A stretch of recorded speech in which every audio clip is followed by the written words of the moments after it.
안녕하세요, 로이어 프렌즈입니다. 저희가 이제 이렇게 영상을 찍다 보면 문의가 많이 들어오기도 하고 주변에서도 많이들 물어보세요. 내가 변호사 선임할 일이 생겼는데 어떻게 해야지 좋은 변호사를 찾을 수 있겠느냐. 주변에 보면 이상한 변호사 만나가지고 돈만 돈대로 뜯기고 일은 일대로 안 해주고 막 난리 났었다, 이런 질문 정말 많이 들어오거든요. 좋은 변호사를 고르는 법은 이제 여러 가지 기준이 있을 거예요. 요런 특징을 가지고 있는 사람을 찾으십시오 하는 게 있을 거고, 요런 특징을 가지고 있는 사람 피하십시오라고 배제하는 방법도 있겠죠. 그렇죠. 오늘은 그 여러 가지 기준 중에 이런 변호사는 좀 피하는 게 낫지 않을까, 요런 부분에 말씀을 드리려고 해요. 만약에 손 변호사님 이제 법조인이 아니에요 지금. 예. 그냥 원래는 이제 통닭집 그냥 사장님이라고 해볼게요. 근데 일식집 보여주세요. 네? 알겠어요. 그럼 일식집 사장님이에요 지금 변호사가 아니라. 잘 어울려. 알바를 한 명 잘랐어요. 네. 근데 알바가 이제 뭐 이거 부당해고다 뭐 이런 식으로 막 들어온 거예요. 네. 그럼 이제 이거 변호사 상담 좀 받아보고 싶은데 그럼 처음에 어떻게 할 거예요? 일단은 그 주변에 아는 변호사가 없다는 가정하에 네. 결국은 인터넷밖에 없네. 그쵸.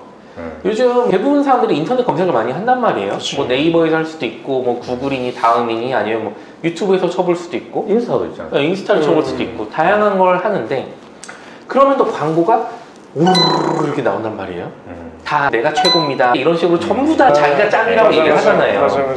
사실 요즘에 자기 PR 시대고, 그치. 변호사도 홍보를 할 수밖에 없어요. 왜냐면 변호사도 지금은 4만 명에 육박하는 시대에 내가 아무리 엄청 좋은 실력을 가지고 있어도 나라는 존재를 사람들이 모르면 안 되기 때문에, 모르면 올 수가 없지. 네, 어떤 방식으로든 내가 뛰어난 변호사입니다라고 홍보는 할 수밖에 없어요. 홍보하는 변호사가 모두 뭐 나쁜 사람입니다 걸으세요 이런 건 아닌데, 홍보에 지나치게 좀 집중하는 그런 변호사들이 있어요.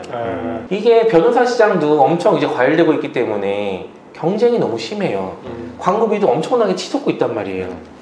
그러면 그렇게 광고를 많이 하는 변호사는 당연히 필연적으로 광고비가 많이 들어갈 수밖에 없겠죠. 예를 들어서 제가 법무법인을 운영을 하는데 한 달 운영비가 1,000만 원이 들어간다 해볼게요.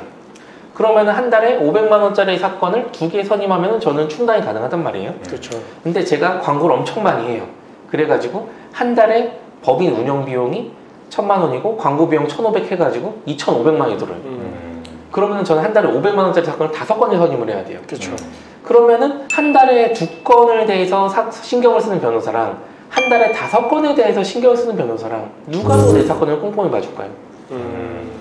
이건 뻔한 얘기죠. 그래서 광고비를 너무 많이 투여하는 그런 변호사가 무조건 실력이 없다 나쁘다 그런 건 아니긴 하지만, 물리적으로 변호사 본인은 한 명밖에 없어요.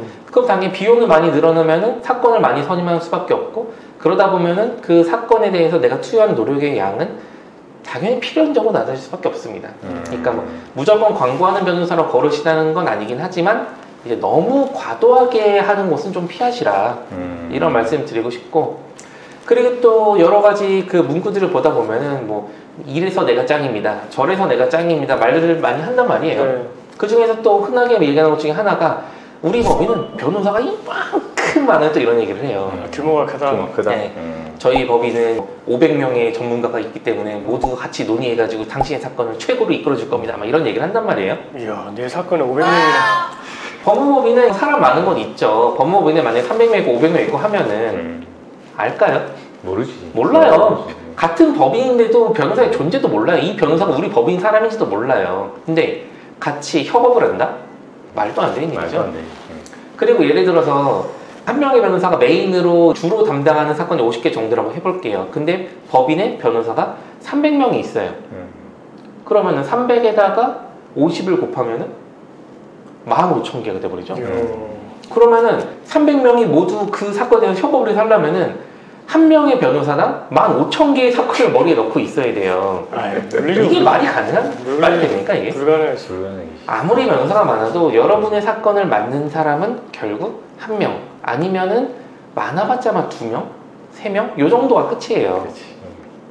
대부분은 여러분의 사건에 대해서 제대로 알고 있는 사람은 한 명밖에 없을 겁니다. 그래서 변호사가 많은다고 해서 무조건 내 사건이 잘 풀리고 그런 건 아니에요. 그렇죠. 사람 수가 중요한 게 아니란 말이에요.